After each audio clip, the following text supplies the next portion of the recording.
Welcome back. About to go down one of the craziest insane car collections you're gonna ever see, man. We about to slide right off into it. Florida Billionaire 420 cars, y'all. Mopar and everything. Classics. Let's go. Currently, the collection has 442 cars. We keep them all in running and driving condition, and that's by the owner, Mr. Pilot's choice. So there's some these collection. are all turnkey. Correct. And not only do you see American muscle cars, you see some of the Porsches in here. You see some of the Porsche tractors. I mean, you say some of the Porsches, that's a serious lineup of Porsches.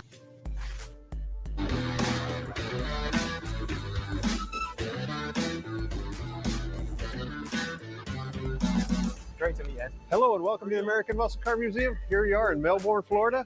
Let's come on inside. We'll show you some cars. Check it out. Thank you. As you can see, walking into the front showroom, this is a very Ford-heavy room here. And of course, what do we have on the turntable? One of the original all-aluminum Allen Man cars. You'll get back to that a little bit later, but that's surrounded by 2005 and 2006 Ford GT, one in every other production color. Wow. We've got neon signs, we've got gas pump, memorabilia, jukebox, this little bumper car. Let's make a quick run. The collection started way back actually when Mark was very young, and he started out with Matchbox cars. Okay. And obviously it has grown to over 422 cars currently. What do we do here at the American Muscle Car Museum? We do four things. Obviously we educate, preserve, and in a sense share with future generations what the cars are. So we do educational tours from first grade all the way up to college age. As a matter of fact, yesterday we had University of Delaware motorsports team in here. Second thing we do is auto events outside. It could be a car show to an autocross. Third thing would be fundraising. We do fundraising for the local community here. We pay for the food and all that stuff, and 100% of that money goes to them. We average about $1 million a year that goes directly to the charities right here in Brevard County. Wow. Last thing we do is thank yous. And what I mean by that, I like having our fire, our police, and everybody else that we can use. So we go ahead and we do thank yous for them. And our largest event of the year is the Veterans Day Open House for our American veterans and their families. We get about 3,000 to 4,000 people through the door. Well, we're going to talk about the cars now. 1966, this is one of the continuation cars in here. Okay. But as we like it there, it really shows, hey, part of the history. And of course, hey, some of the Coca-Cola machines. There's something about the vintage Coke branding. It's so cool. It really is. And there's a 1941 that we actually just picked up in Arkansas and had restored. And we're going to come over here under the Coca-Cola sign. What do we have here? One of the Shelby Series 1s. These were built in 1999, and this is one of the cars that Carroll Shelby did not start out with a Ford or did not start out with a Dodge. He made his own car. They made 249 of these cars, so we feel very, very fortunate to have one of less than 500 original miles. One of the unique things of this car is they have a Hertz rating for the stiffness of the frames. This particular car has a 52 Hertz rating. By comparison, the same year of Corvette in 2000 would have had a 25 to a 27, depending if it was a convertible or a coupe. So this is going to go over a set of railroad tracks, and it's not going to twist at all. Incredible. Cobra collection here, original 1966 427 Cobra. One of the Alan Grant 63s, and then a 62. How'd you go about sourcing these cars? This is just being procured over decades. Over time, the owner loves everything there, and he knows how to find stuff there. And these are some of the heritage that had the paint schemes going back to the 24 Hours of Le Mans winners. How many of the Gen 2 Ford GTs are in there? There's 15. 15? And we have 25 total of the Ford GTs. Across the alley here, we have one of the prototype 65 Shelby Mustangs. Are you kidding me? No.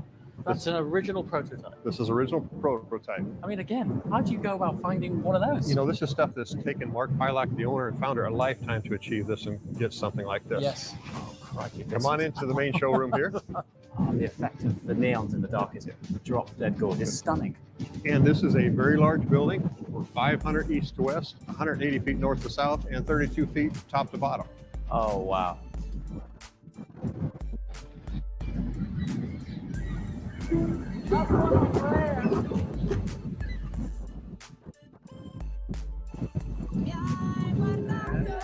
When we come to the table, it's what we all bring that matters. Oh, you are kidding me.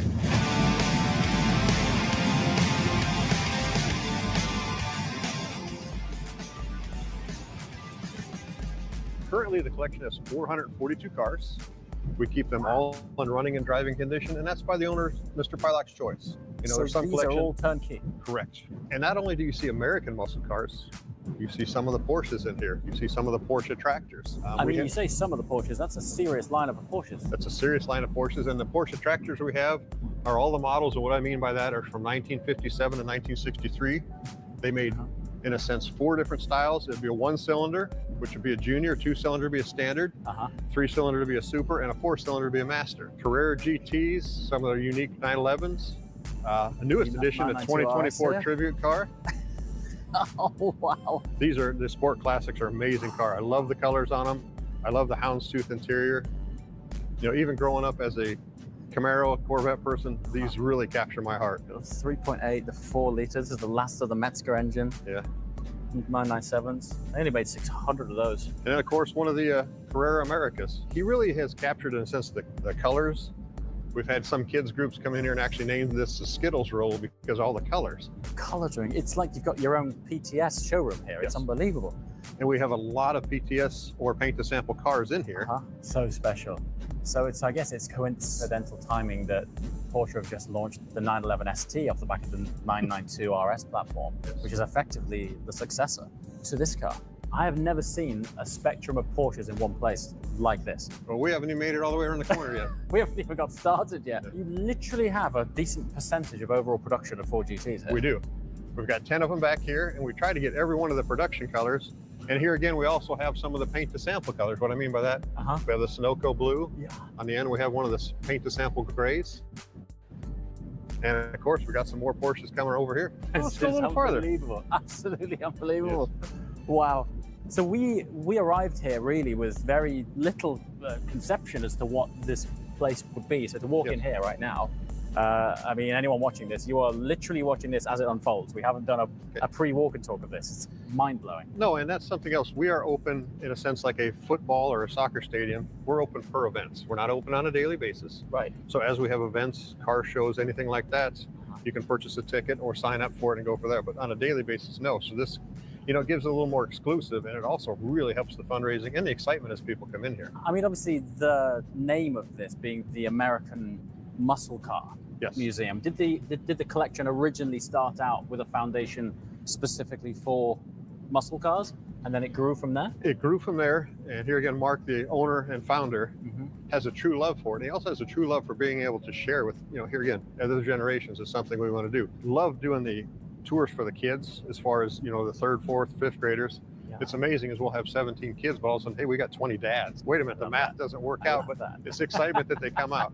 Quite a few Mustangs. Quite a few Cobras. And the majority of these have less than 100 original miles on it. Really? Yeah.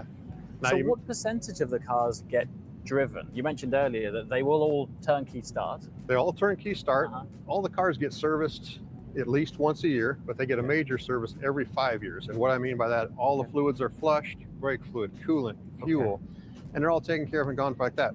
You may see a car with like 2 miles on it, 4 miles, 7 on them. We'll use the car mover to get outside, but at least it still runs and drives. Yes. Something like the original Cobra up front has 33,000 original miles on it. We can get a few miles around it.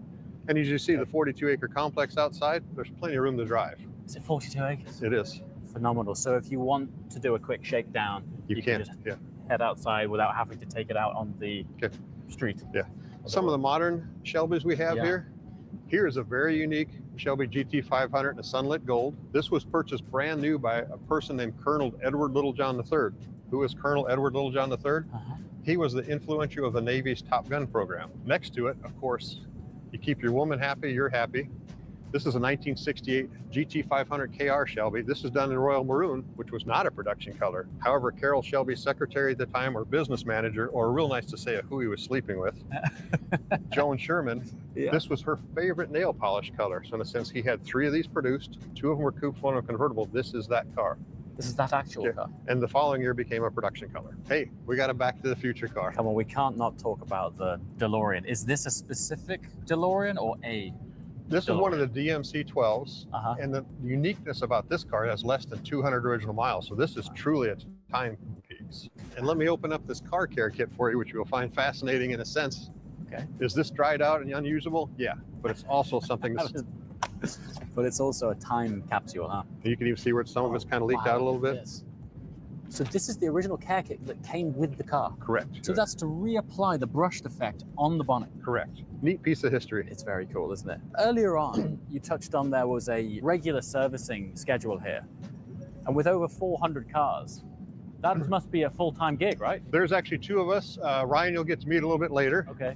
And in a sense, Ryan and myself take care of the cars, and we do have someone recently graduated from college in the auto field, and he will be joining us here shortly. Wow. So there's three of us taking care of over 400 cars. We don't do any outside work. We just take care of his stuff. That must be an incredibly satisfying process. It is. It's very humbling. Yeah. In a sense, say an old 55 Chevy. Pretty straightforward, pretty basic mechanic car. If you just work through it, you can figure out. And like any of these cars, I also try to give back, but I have so many people that I call and they will reach out to me. They'll work with me. Hey, Ed, this is what we did. This is who we use. You know, and as of course, parts are getting harder to find for some of the old rare cars. The internet is wonderful, but you still want the right facts. Sure. Yeah, absolutely. Here's some of our Indy Pace cars. There's actually three different kinds. You can get a dealer car. And what would that be? It'd be something you'd buy at the dealer that has decaled up. You can get a heritage edition, which would be, they could give 50, they could give 100 to the local community that would go around and say, give to, in a sense, the mayor, the senator, someone in town, and they drive them out there. Brilliant marketing plan. Okay. And then you can have a track car. Okay. To get a track car is very hard to do. We actually have one of them up here. And of course, you can see GM is very heavy in it. Yes. One of the track cars we have of all things is a Bavara SUV. This was a pace car. As you come right down to it, you can see the number 2. Yes. This would have been the backup track car. It still has auto modifications, all the lights to it and everything else. But here again, this was two things. Not only did we have the first SUV, this was the first, they call it female celebrity, John Cougar Mellencamp's wife at the time, who was the American singer. It was his wife that drove it. We come back to the antique radio collection. These are pre-World War II. And it just shows, you know, at the time, what you had for entertainment and radios. These are pre-World War II. Oh yeah, look at these. You got a 1936 Art Deco, 39, 40. You know, we're spoiled with our little smartphones and our earbuds and everything else compared to what they have. Yeah. Come on this way. We'll show you a whole different look. Oh, I've just noticed you've got a gantry that runs around this place. We're going to see how good your cameraman is. Okay. Oh, crikey, you can really get a sense of scale up here. But if you take a look at it here again, you can see the cars up on the higher lift and just the overall span or spectrum of it. It's incredible. Are you able to fit all of the cars in, or do you have overspill? There's about 400 in here, and the remainder of them are out in the maintenance shop, which we'll take a quick look at. And so this collection has taken, what are we talking, 40, 50 years? In a sense, yes. Mark's, you know, a lifetime of doing it. Wow, amazing. Chevy is called the heartbeat of America. Like the people who keep this country moving. For them, only America's most dependable truck will do. Exceptional. There's something about the neon signs which just finish this place off. They're so awesome. It does. And he has it where the cars are the stars, if that makes sense. You're not seeing any dealership backgrounds or anything like that, but this is his choice. Well, obviously, there's all sorts of brands in here, but there is a very heavy Ford thing. Mark grew up in a Ford family. His uncle had a salvage yard that had a lot of Fords, and that's his first love is the Fords. Okay, and so his it's favorite, from day one. Day one, and you can see the 1966 Cobra up front. That's his favorite car. Even though he's about 6'7" and doesn't fit in it, that's still his favorite car. You know, we're coming along up some of the other early Corvettes right now. You see the white 54. Yes. Just to the other side of that's the red or a split window 1963. Next to that's the black Trans Am. That's one of the modern Trans Ams from Trans Am Worldwide. They're located right here in Florida, and they built 77 of those Bandit cars, and that is number 57. And that is one we were actually fortunate enough to have Burt Reynolds sign. Actually?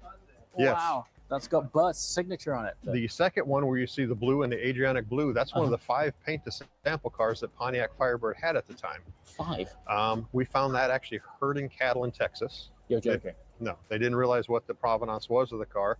Had the car restored at a place called Muscle Car Memories, located in Lincoln, Nebraska. Fantastic restoration job done on it. But as you look at it there, the rarity of those parts, in 73, they had a strike going on at the plant. So they didn't know how many cars they were actually going to get out. And in September of 1972, they had to meet the 73 guidelines. Okay. So anything produced after that, they actually had to crush these cars because they didn't meet the guidelines. So is that why 5 just squeezed through? Well, they had 5 special paint, but they're only, you know, very limited amount of cars that they made that year because of the strike and because of the new guidelines. There's some really fascinating, nuanced history as to why. So a lot of the cars have some stories. Yes. And one thing you got to give it to Mark, he's captured the colors. He really has. Yeah, he certainly has an eclectic taste. Obviously, it's an incredible collection, but it wouldn't have the same impact if they're all gray. No, it would not. Really You know, bright. there's so many cars nowadays that are Just white, black, Yeah, silver, I know. It's and a it's just shame. blah.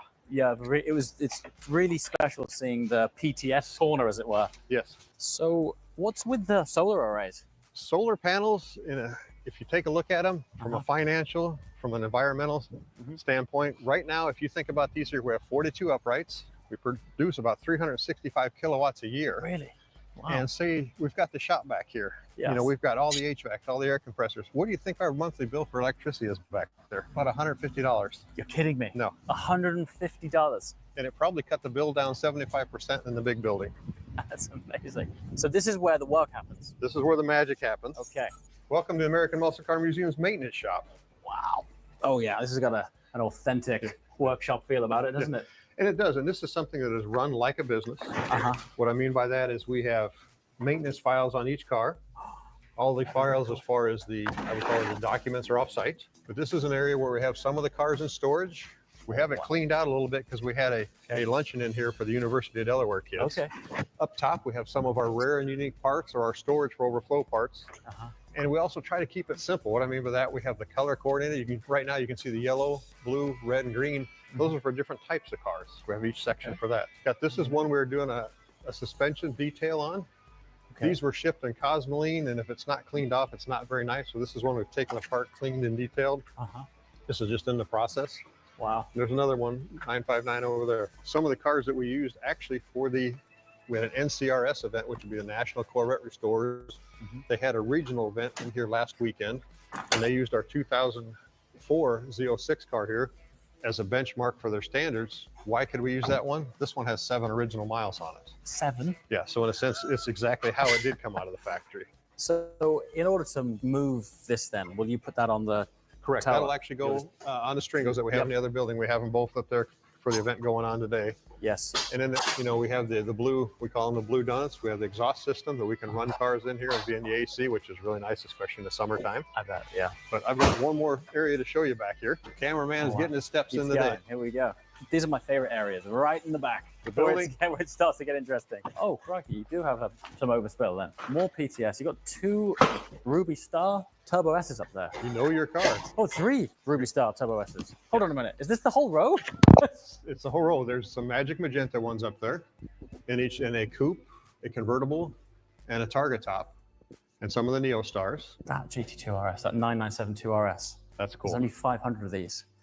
These are big boy cars. This is the kind of car that if you're not on your game, you end up in the undergrowth backwards.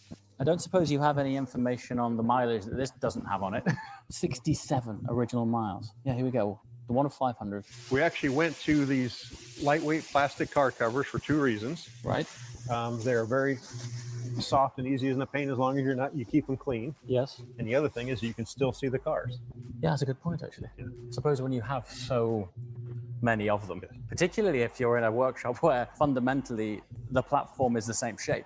It is. It'll be hard to identify, I guess. Yeah.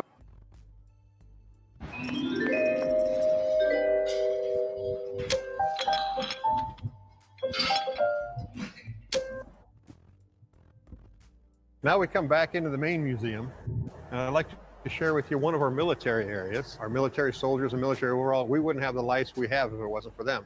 So we tried to get some firearm from each one of the conflicts that the United States has been involved in. Oh, wow. And you look how far it's evolved from the Revolutionary War Down to the M16. Yeah. to the M16.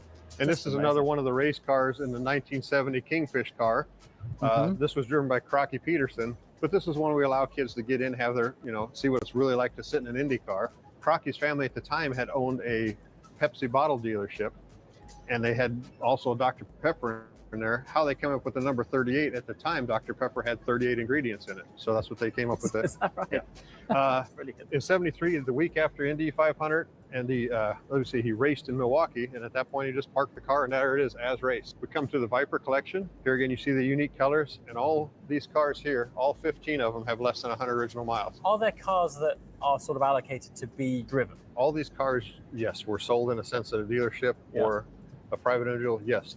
Roadworthy cars. Yes. These are none of these cars that are just hidden in here just for specifically here. All these cars are part of the American muscle car history, and it's nice to see young people involved in these. I like how you've arranged all of your trickle chargers. They're sort of on show, and you can see the status of each battery up there. They're on show, and here again, that goes back to where he wants to have each car in running and driving condition, so we keep all the batteries charged. Is that a prototype, that car? That's a 1956 Mercury Turnpike XM prototype. That is one of one. That'd be it. We just required it last year, and we have been invited to the Amelia Island Concours show a couple months from now to display that car. I mean, that is the American dream, isn't it? That is. that is it. Is there a term that defines the genre of styling? Is this the jet age? Is this? I would call this the jet age, and if you can take a look at the steering column, the gauges around it, you can just see how that all is. It just jumps out like they're kind of sitting a futuristic, almost like a Jetson-like car. I mean, when this debuted, people must have lost their minds. 1956, yeah, they must have. And this had a specific truck and trailer built for this car to take it around America and display the car. Look at it. I mean, that would be special now. That would be. Another one I could show you of the later 50s cars. This would be a 58. These are a Skyliner. I'm going to let you go ahead and hop in there. Is that okay? You're going to be the run the top. Let's have a look at this. Turn the key just one click to the passenger side. Just that one. Okay. Okay. And then the knob right below that. Okay, now stop there. Now we've completed the cycle down. Go ahead and take the lever and pull it towards you and just hold it till it's completed. As you can see, it'll open the trunk lid. No way. Look at the size of it. There is no way. Look at the articulation in this roof. This must have taken some engineering back in the day. It's quite impressive. There's over 600 feet of wire. There's 19 solenoids on it, and if one of the solenoids acts up, you know, in a sense, you've got to find out which one it is. Oh, there's something incredibly satisfying about that. It is. Do you know how much this car was back in the day? These were between the high 3000s to 4000s. In the 50s? In the 50s. So it was an expensive car at the time. That's an expensive car. Yes. You know, just the top itself was, I would have to look somewhere between a $700 and $900 upgrade just to have the power top. The Continental kit, look at that. I mean, it's like rear decking of a yacht. Another thing is we come up here, we're going to come to the 54 Corvettes. These were so cool. First generation were built in 53 through 1962, but the really early ones were 53, 54, 55s. Now at the time, this had 150 to 155 horsepower later production. Doesn't sound like a lot. However, it was right in the area with the Aston Martin, the Jaguars, and everything at the time. Yeah. You look at this here, this would have had a six-cylinder with 3 one-barrel carburetors. Later in production, they changed the carburetors to where they came up and had a different air cleaner because in a sense, the fuel would go out the sides and it would cause fires. But one thing I would like to share with you, people have thought out how easy is it to get in modern cars. Take a look at this one. Go ahead and hop in. Okay, so you wouldn't want to be that big, huh? No. How did they get away with that? Well, it's just... Now, and then you also look at it, you look at the windshield. That's hilarious. He looks like a monster in that car, doesn't he? So, first of all, the circumference of the steering wheel is quite literally dragging on my thighs. It's like piloting a ship. It is. But even more funny is that the edge of the windscreen is directly in my eye line. It is. But you also look at the time, what it had. You've got your AM radio. Not only do you have your AM radio, you have the 2 dots here, the one by number 6, the one by number 12. That was part of the Conelrad National Defense System. If you were on the eastern half of the United States, you were to turn to the first one by the 6. If you were on the western half, you were turned to the other one in the event of nuclear war. They would give you instructions. At the time, I'm also thinking, if we've got nuclear issues, I'm not worried about what the radio says. You look at the shifting pattern, it's actually very odd. It starts out in park and reverses all the way forward. That's the shifter. Correct. Like, I'm not the biggest of blokes, but I struggle to get my leg under that. You'll see a lot of these. What was the technique of getting in and out of You'll see a lot of these where they're cracked because people are grabbing onto them, trying to get in and out. Yeah. I bet. First-rate fertilization. Visit weedman.com for a free quote. Since 1983, Nissan has been assembling award-winning vehicles for you right here in America. And now we've lowered MSRP.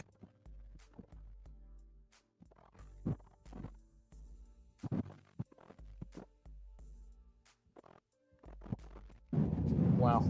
Here again, some of the low-mile cars. We have 5 miles on the red 1980. We have 81 miles on the 1978. And on this white 79, we have 6 miles on it. It strikes me that a high mileage car in here would be 100 miles. Correct. Right.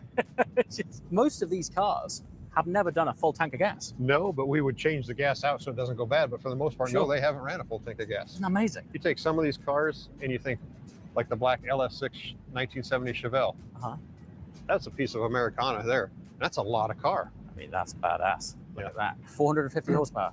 But in terms of something with road presence, I mean, if that turned up in your rear view mirror, Yeah, you wouldn't need 450 horsepower because everyone gets out of your way anyway. I would agree with you there. But no, then we come down to some of the wing cars. And what I mean by Yes. the wing cars were the 1969 Dodge Daytona. What was the reasoning behind those wings? If you look at the 1969, they were trying to gain any advantage they could in NASCAR racing. Okay. And this one here, you would think it was for down pressure, Yes. which was actually not the case. It was for side-to-side stability. And you also see the nose, where the nose is 18 inches long. You know, that was helping for the aerodynamics. Were they thinking about aerodynamics back then? Not really, but they were starting to. As you come through here in 1969, there was always a cat and mouse game between the DOT, NASCAR, and everything else. They decided that if they wanted to produce these cars anymore, they needed to have a front bumper. Dodge was done with it, but they went ahead and they went to Plymouth and they made a Superbird. This was a Superbird that Richard Petty would make famous in the number 43. But we have this one here, and you need a front bumper? Here's your front bumper. There's your front bumper. Yeah. It's basically a sort of So, gesture of one. yes, 1971 Plymouth Roadrunner, 1971 GTX. That's very cool. And then you've got to have a Porsche 918 Spider. The red accent interior stands out nicely with the Riviera blue. Do you know how many miles this does 35. have on it? 35 miles. Yes, This has still got this, literally the sticker on it. yes. And some of the ones you see without the stickers, we will laminate them. We will keep them in storage boxes, keep them to where they're safe. Really? So everything, hey, we go up. I need to find the specs for car number 412. Uh-huh. It's up there listed as Porsche. Here's the VIN number. Here's the number of boxes. It's all in storage. Then we come down to the Mustang row. Got your Boss 302S, some of your Celine cars, a Shelby truck. And then we've got a 1996. This was done in a Mistachrome metallic. And as you yes, can a see, flip it paint changes job. from green to purple to the other couple colors. That's From cool. what our paint school told us is this was developed by drug dealers in the 70s and 80s in the Miami area. So in a sense, it would help them not get caught because I don't know what color car it was. This car here is a 7-Up edition car. Produce these cars, meaning to do a large, in a sense, for the National Basketball Association. They were going to do giveaways at halftime with these cars. It never came to pass, but this is one of the 7-Up cars. 1978 King Cobra. That's an interior. Crikey. It looks like they cut somebody's golf pants up. But this would be when they were really struggling with having something to work with. Right. I mean, 139 horsepower, and if you look at the tires on the side and the small stuff, there just wasn't much to work with here. I'm going to be seeing colors tonight when I sleep. Well, there's a it's an lot to attack on cover the here. senses. It's incredible. We did kind of a quick walkthrough. In a sense, I hope you guys really enjoyed yourselves. It's unbelievable, Les. You could spend a day on every car here. So, Well, literally, one of the gems of the collection as far as the Porsche end of it is a 1959 Porsche 718 RSK Work Spider. This is number 6, and this is his first one that's modified to have the independent rear suspension. They made also some a little bit later they called center seaters, which would have one seat in the center. But you look at this has been used to race at Le Mans. This has been used to race at Sebring, some of the hill climb challenges. It has unbelievable history to it. But then you look at how simple, how straightforward it is, and I mean, there is not much safety in there. the condition of it is so exceptional. Yeah. You'd be forgiven for thinking it was a continuation car. And this was one that actually had polished aluminum at one time, and they called it the Shining Spider. And then you come to that, you look at this, you look at the aerodynamics, and here again, the safety features of it, the size of the wheels and tires. We come back from the 1959 Porsche, we come to this one here. This is a 2019 Ford GT. This is done in a Heritage Edition. And Mark has 15 of the modern, or the, I would call them the second generation cars. But you look at this car, you look at the rake of the windshield, like you had mentioned, you look at the doors, how this car looks. This would be state of the art. 1959, that was state of the art. Back in the day, everything was super small and light with not much power. Right. Although, in a strange way, I mean, this is built around an entirely carbon tub. So they still went for weight savings, but size difference is a bit of a leap. Once again, thank you for coming out. That was unbelievable. We're going to kick you off to the Mann family up front. Yep. Talk with Henry. Brilliant. But I know we went through things very, very quickly here. No, honestly, that was incredible. We'd love to come back and spend a bit more time, but thank you so much for that overview. Safe travels. Look forward to seeing you again. Thanks, Ed. Appreciate that. Thank you.